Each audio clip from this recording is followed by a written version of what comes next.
We are thrilled to have with us the co-founder and CEO of Hippie Water, a company she founded along with her husband and her two best friends. Sasha, thanks very much for joining us. Appreciate it.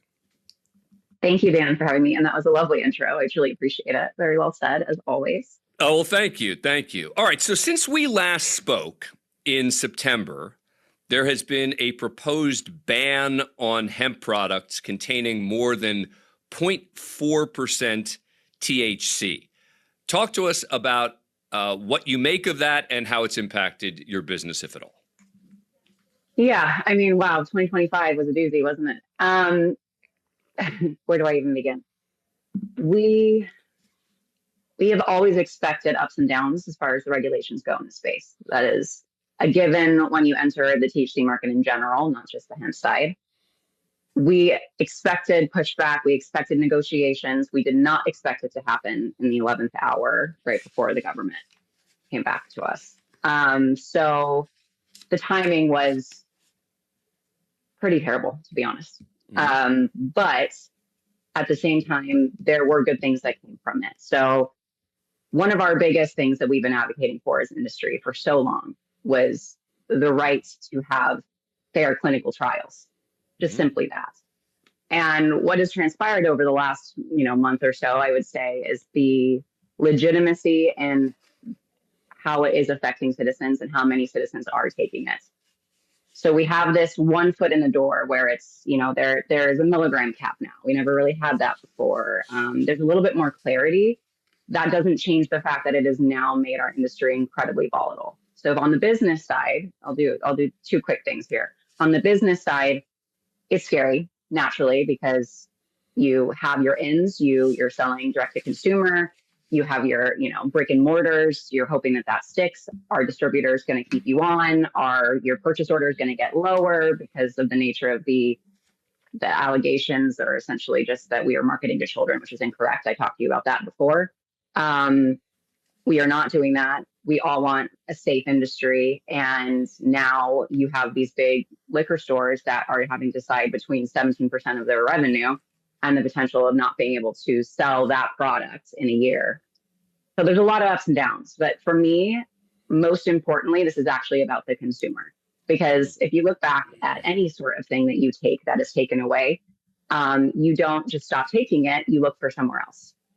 So we have really great brands out there, THC derived, that are helping cancer patients, veterans, people with stress and anxiety, postpartum, you name it, chronic pain in general, right? It's not just that it's an alcohol alternative. This is changing people's lives. They never had access to this before. All of a sudden, that's going to completely go away.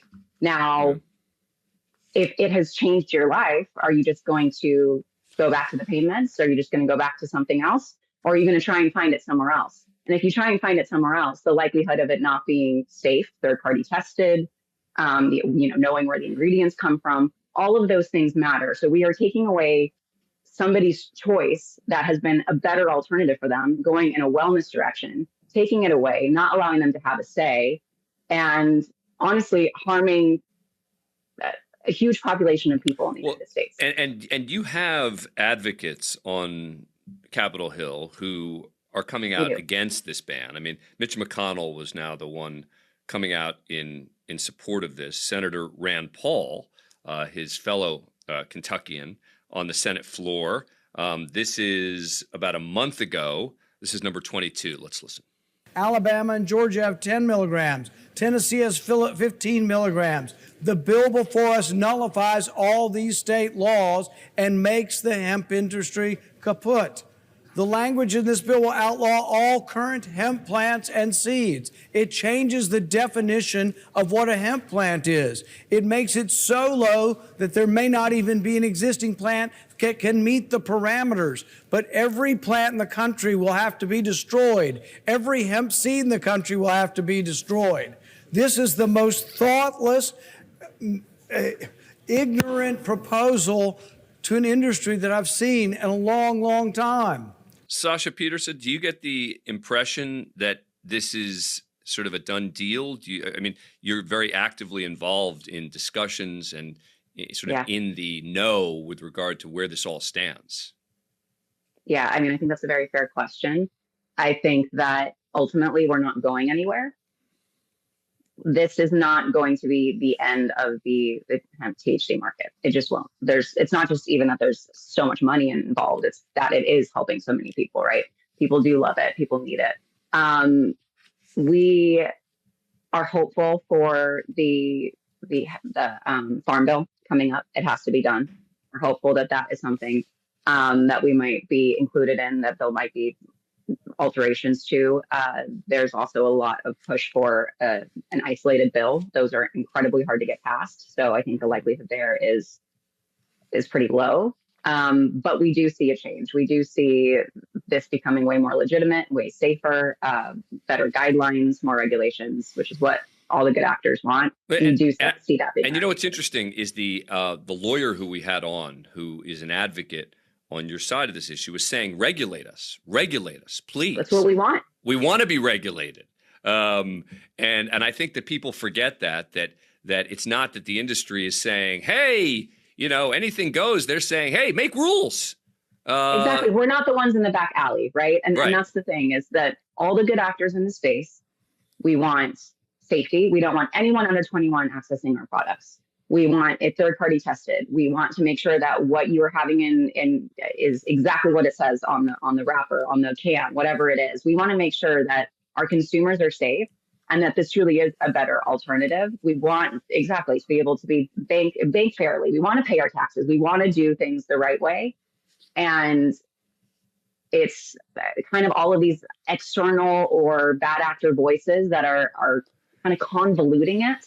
But I will say, one of the biggest threats to our industry are ourselves, because we have had a lack of alignment in the industry as a whole, and it has really screwed us over. Well, and I think it's stupid. It's milligram counts, right? It's like, do we want 10 milligrams, 100 milligrams? Sorry, go for it. That's where people like you come in, talking to Sasha Pieterse, an actress, entrepreneur, cannabis advocate.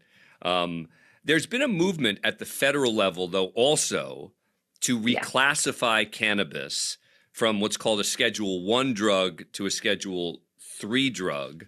What's your reaction to that? Yeah, I mean, that's a little of what I was referring to earlier, where it's a step forward. However, for a lot of people, that can be very confusing. Well, what does that actually mean? What does that mean for me? It is a step forward. I'll tell you my biggest concerns here, honestly.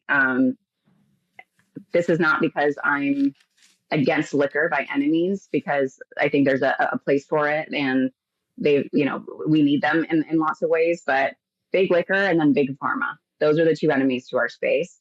And it's essentially because we're a threat, right? Declassifying us gives us another step forward. It's the research. It's showing that, we are not a gateway drug. We are not something that, you need to necessarily be scared of. Yes, we're a substance, but let's understand this better. And so it's a step forward, but it concerns me. I have to be honest. It's kind of that pitfall with medical marijuana, where if you have access to it, but it's more restrictive and it's only in certain places. And that's kind of where I see certain people leaning in and kind of throwing their weight, is like, well, do we want it in this space because then we have full control over it? Or do we want it here and we want to cap it so that it's not, the industry itself doesn't grow? And those are two traps that I'm concerned about. Let me play you a sound of someone on the other side of the debate. Representative Andy Harris, he's a Republican. He was on the floor talking about the dangers of what he views from hemp, number 24. Additionally, the bill closes the hemp loophole that has resulted in the spread of unregulated, intoxicating hemp-derived products that are being sold online and in gas stations and corner stores across the country. Many of these products are accessible and attractive to children, resulting in thousands of 5 seconds poison control centers, with more than 30% involving children aged 5 years and younger. Sasha Pieterse, what say you on that? Well, I guess there's a couple of things here. The thought of it being in hands of children is terrifying. I am a mom of a 5-year-old. I never, ever want Hendrix to be able to have access to it. I'm responsible, right? It's like a gun. It's like alcohol. You don't want that around your kids. It's up to you to keep your kids safe.